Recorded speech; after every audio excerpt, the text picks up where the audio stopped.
I assume you will agree with me that withholding disaster relief by President Trump or any other chief executive of the United States is a violation of his duty and of law.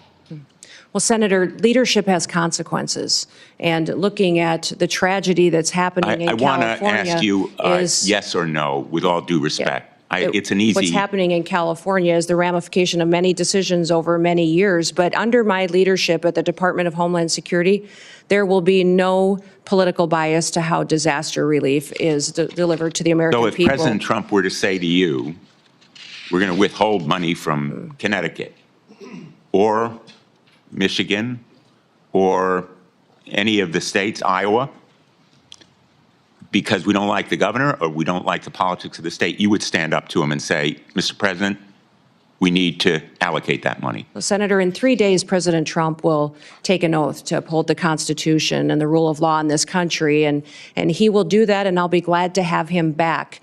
And I don't assume that's a speak yes. to hypotheticals, which is what you're asking me to do, but what I will tell you is that as Secretary, I will do the same. I will deliver the programs as the Well, it's laws more than a dictate. hypothetical, with all due respect, and I apologize for interrupting you, but my time is limited, as you know, as a veteran of these hearings.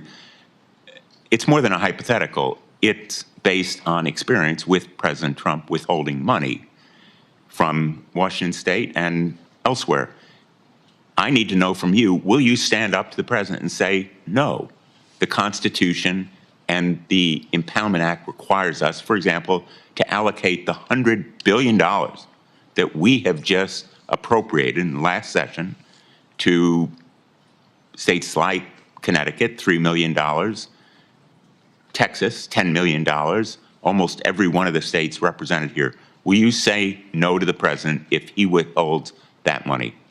Sir, I don't know about the scenarios that you're referencing with President Trump, but what I will tell you is that if given the chance to be Secretary of Homeland Security, that I will deliver the programs according to the law and that it will be done with no political bias. And